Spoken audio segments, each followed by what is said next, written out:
Baik. Assalamualaikum warahmatullahi wabarakatuh. Perkenalkan, nama saya Bagus Pramudiwardana. Di sini saya sebagai mahasiswa metodologi penelitian dan penulisan ilmiah kelas C. Saya akan mempresentasikan mengenai hasil akhir dari proposal skripsi saya yang berjudul pengaruh game online dalam proses pembelajaran dan peningkatan motivasi belajar terhadap mahasiswa. Yang pertama yaitu ada latar belakang. Di sini latar belakangnya yaitu mengenai perkembangan teknologi dari zaman ke zaman. Di mana teknologi sekarang itu tidak hanya di bidang komunikasi tapi juga mengarah ke bidang pendidikan. Selain kedua bidang tersebut, bidang teknologi juga memiliki kemajuan dalam sebuah permainan di mana yang sekarang dapat menghasilkan permainan-permainan yang berbasis online dan dapat diakses melalui handphone, laptop, dan komputer. Kemudian di sini saya mengambil mahasiswa sebagai objek penelitian karena eh, biasanya setelah mahasiswa itu mengerjakan tugas pasti akan biasanya timbul rasa bosan, maka game sebagai salah satu tempat pelarian mahasiswa tersebut sebagai untuk refreshing atau merefleksikan diri. Kemudian game terhadap pengaruh mahasiswa itu ada sisi positif dan negatif. Ambil sisi positifnya yaitu mahasiswa dapat memberikan waktu diri sendiri dan beristirahat dari aktivitas sehari-hari. Tetapi untuk sisi negatifnya yaitu eh, dapat melupakan waktu dan membuat aktivitas yang lain itu terkendala. Oleh karena itu, di sini apa yang melatar belakangi peneliti sebagai penelitian tersebut. Kemudian untuk rumusan masalah yaitu seperti apa perkembangan game di Indonesia, kemudian bagaimana cara mahasiswa dalam menyikapi perkembangan game. Yang ketiga yaitu ada pengaruh apa game dalam proses pembelajaran mahasiswa.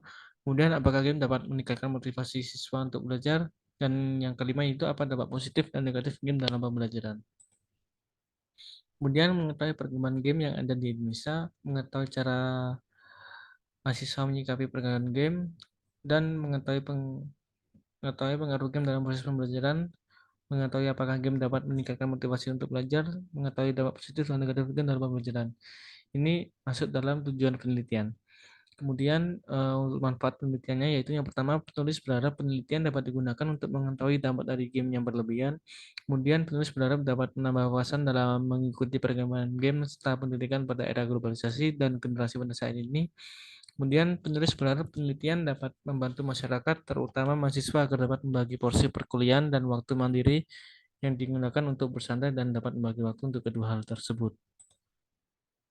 Kemudian untuk batasan masalahnya yaitu berdasarkan rumusan masalah yang telah dijabarkan agar pembahasan ditulis lebih jelas, maka membatasi penelitian terkait pengaruh game dalam proses pembelajaran dan motivasi belajar mahasiswa, maka penelitian hanya dilakukan di lingkup mahasiswa serta di lingkup universitas saja.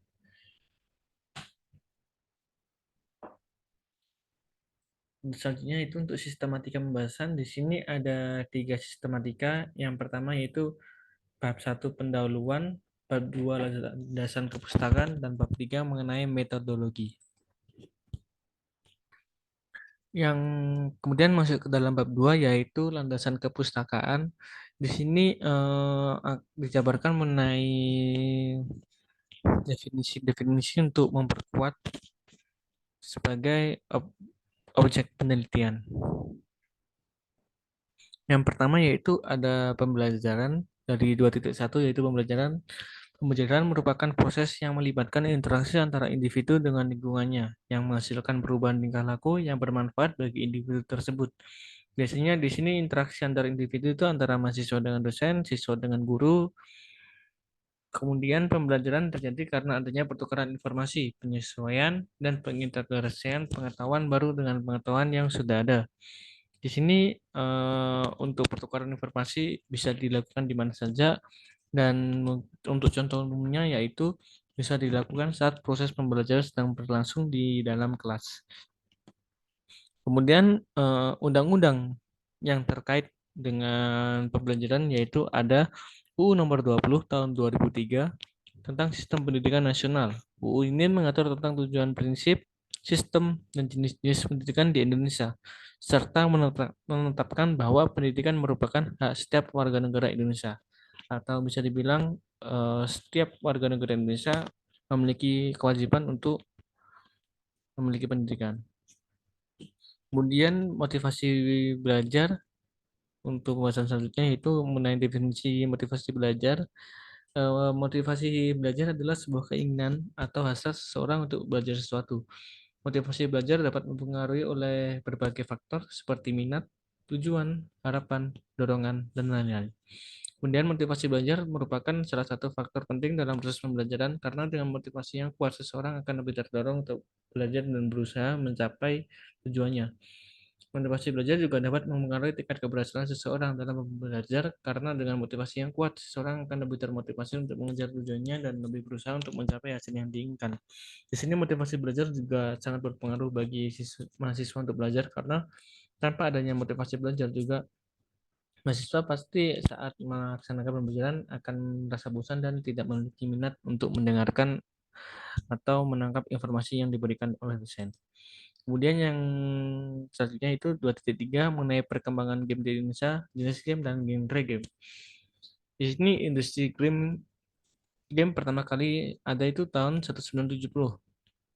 Kemudian industri game di Indonesia mengalami pertumbuhan signifikan itu selama beberapa tahun terakhir.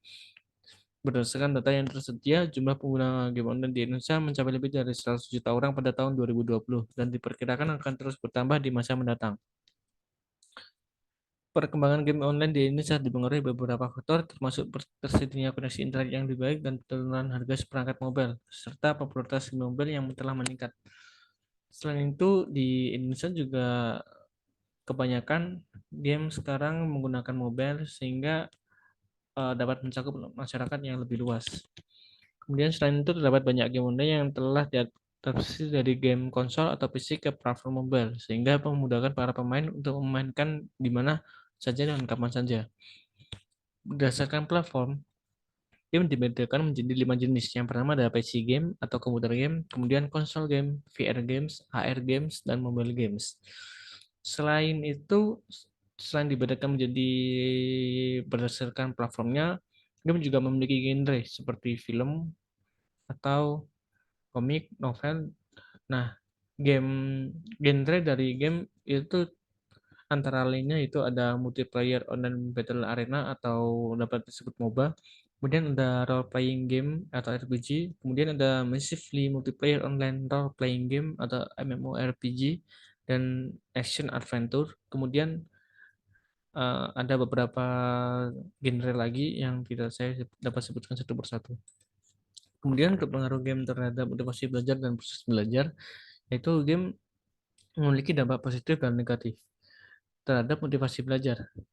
Game dapat memberikan tantangan yang menyenangkan bagi mahasiswa dan membantu mereka memperoleh pengalaman belajar yang beragam. Game yang tidak menantang akan terlalu mudah dan dapat membosankan dan tidak membantu seseorang untuk terus belajar. Selain itu, game yang terlalu menguras waktu dapat mengganggu jadwal belajar seseorang dan mengurangi motivasi mereka untuk belajar karena mereka akan lebih memilih game daripada belajar apabila mereka sudah terlalu kecanduan oleh game.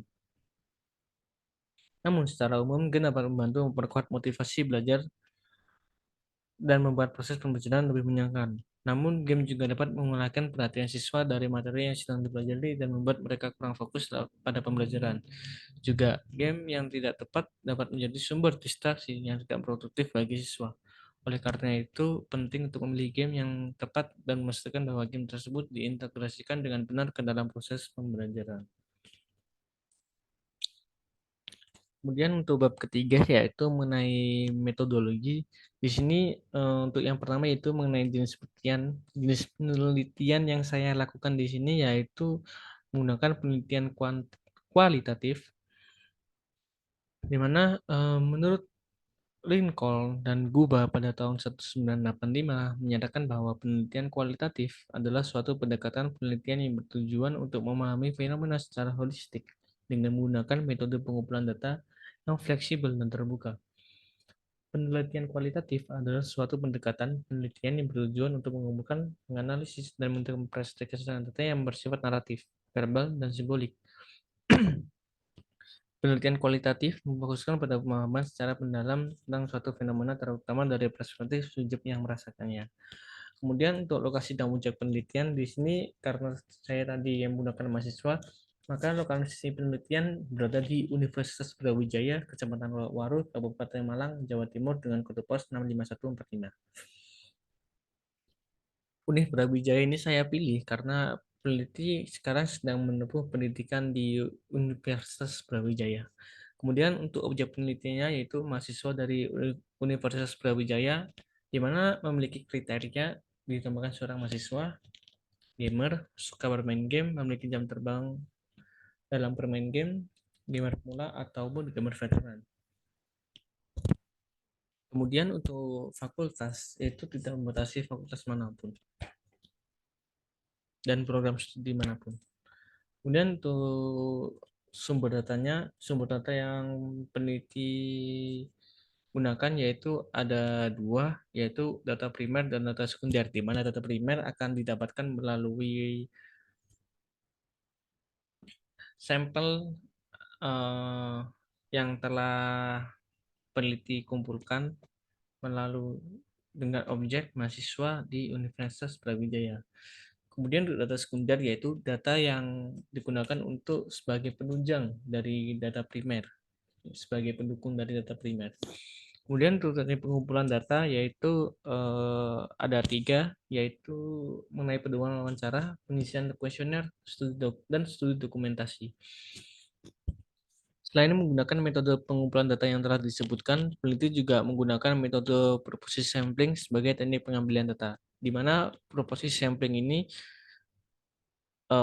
dipilih karena saat pengumpulan data memiliki kriteria tertentu sehingga dapat digunakan untuk pengambilan data. Kemudian untuk teknik analisis data, di sini analisis data penelitian kualitatif merupakan proses yang digunakan untuk mengevaluasi dan mengeksplorasi data kualitatif dengan tujuan untuk menemukan pola, mengambil kesimpulan, dan membuat keputusan berdasarkan data tersebut. Analisis data penelitian ini dapat mencakup transkrip hasil wawancara, transkrip hasil kuesioner, analisis data, dan triangulasi. Dan untuk teknik pengumpulannya, mohon maaf itu yang terakhir, dia penarikan kesimpulan. Di sini akan disimpulkan berdasarkan hasil yang diperoleh dan penelitian data, serta nantinya akan ditarik kesimpulan dari hasil yang telah diperoleh. Pada tahap ini masuk dalam tahap pengambilan keputusan yang diambilkan berdasarkan data yang telah dikumpulkan yang berkaitan dengan rumusan masalah penelitian. Ya, terima kasih. Mungkin cukup sekian. Wassalam, presentasi dari proposal saya. Wassalamualaikum warahmatullahi wabarakatuh.